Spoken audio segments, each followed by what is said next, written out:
Hey everyone, my name is Will, and I like to talk about music. Today I'll be doing a classic review of the album from Stereolab, Emperor Tomato Ketchup. Stereolab is an Anglo-French avant-pop band that was formed in London in 1990, and since then they have made music that has blended both electronic and rock influences, and they've also embraced leftist political commentary as well, often embracing a very straightforward, direct, but simple lyrical style. And alongside that, they have delved into genres such as krautrock, embracing the sounds of bands such as New or Can, which you will see very heavily on Emperor Tomato Ketchup. Emperor Tomato Ketchup lands at a significant point in the band's discography, being the predecessor to what is perhaps their most acclaimed and most famous album, Dots and Loops, but also coming after albums such as Transient Random Noise Bursts with Announcements, which also had them delving into the styles of krautrock as well. But unlike their first three albums, Emperor Tomato Ketchup sees a high step up on the production, as well as some much more linear grooves. This sees them really pivoting towards their influences, perhaps of Can, rather than previously explored New as well. There is still some influences from a diverse style of krautrock in the mix as well, but we will see that these are turning into very large scale structures that are now building upon different layers of instrumentation as they move and progress along. There are some more accessible cuts as well in the track list that could, land themselves in more conventional pop territory.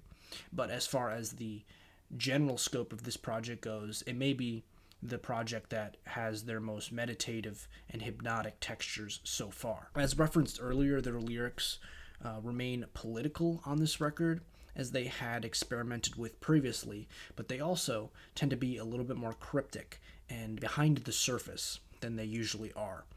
Oftentimes they use on one or two lines, such as the opener, or such as other cuts on here that make references to militaristic decisions or late-stage capitalism, but only highlight those themes with one or two sentence lyrics throughout the entirety of the track. They're trying to nail broader themes and kind of burn a hole into your head, not only musically, but also lyrically on this record in a very straightforward way that also packs a punch.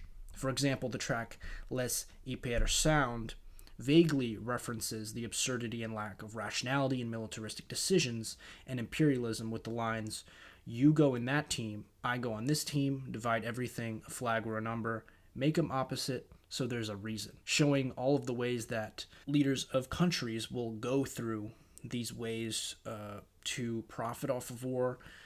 In my view, also seeking resources that help benefit and tie into capitalist accumulation as a whole. I also love the commentary on the track Tomorrow Is Already Here, providing the role reversal of the institutions under capitalism with the lines, "Originally, this set up to serve society. Now the roles have been reversed. They want society to serve the institutions." Other lyrical nods are not so subtle in the track list, especially as we get towards the back end of the album, with tracks such as the cut Slow Fast Hazel, which directly mentions growing Soviet power and influence and clearly references America's dogmatic approach, possibly referencing towards the Cold War, of course, and their growing fear of communism. Other moments like the opener muse on one line at a time, and sometimes it's not even decipherable what the point is, but it often creates a very hypnotic texture. This opener, Metronomic Underground, is certainly one of my favorites on the entire record, just for its impeccable pacing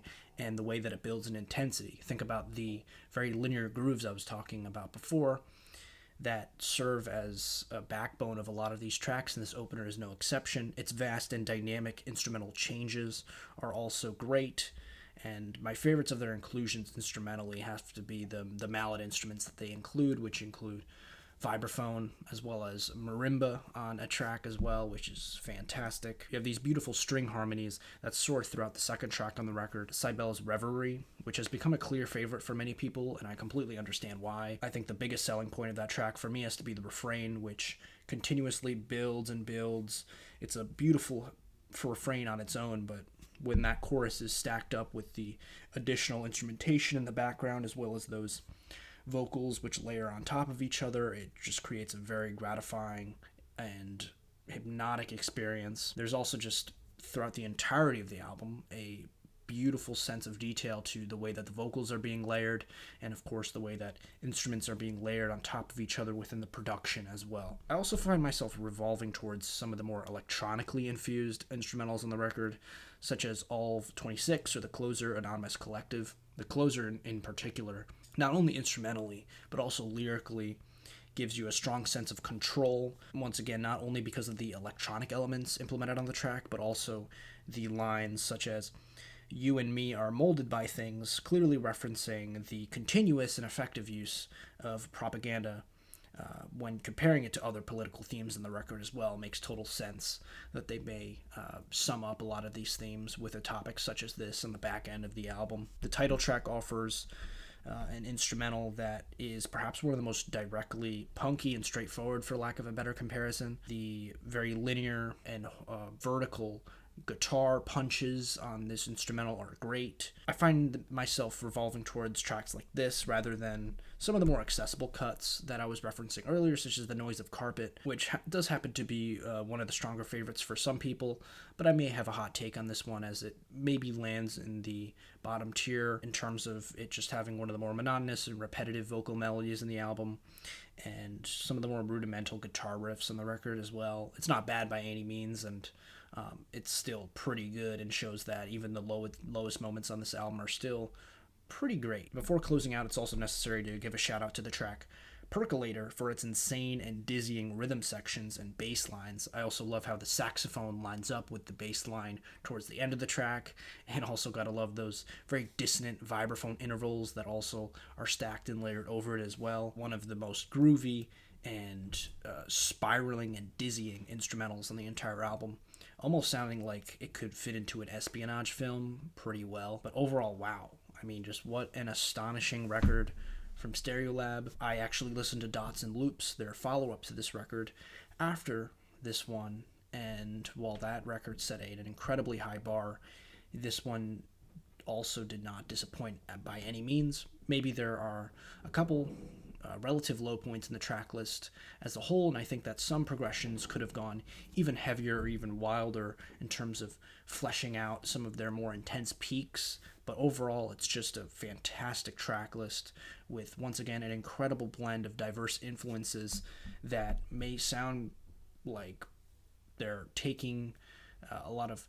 somewhat conventional influences, but also mixing them with more progressive influences to create something pretty new and, for the time, pretty boundary pushing, and actually still sounds great today for that reason. And I once again also love the direct leftist commentary that the band is providing on this album. Sure, it's very straightforward, but it's direct and packs a serious punch and is more meaningful than what you may analyze from it on a first listen. So with all that being said, I'm feeling a 9- on this classic album from Stereolab. But what did you think about this album?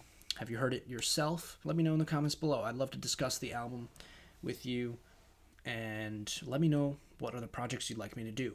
I can do classic albums, I can do more recent albums, and I also like to do rankings occasionally as well, or any other music-related discussion videos or topic videos. I do this occasionally. I like to talk to you guys about stuff that I'm passionate about. Let me know any videos that you would like in the comments below, and with that being said, I'll see you guys in the next one.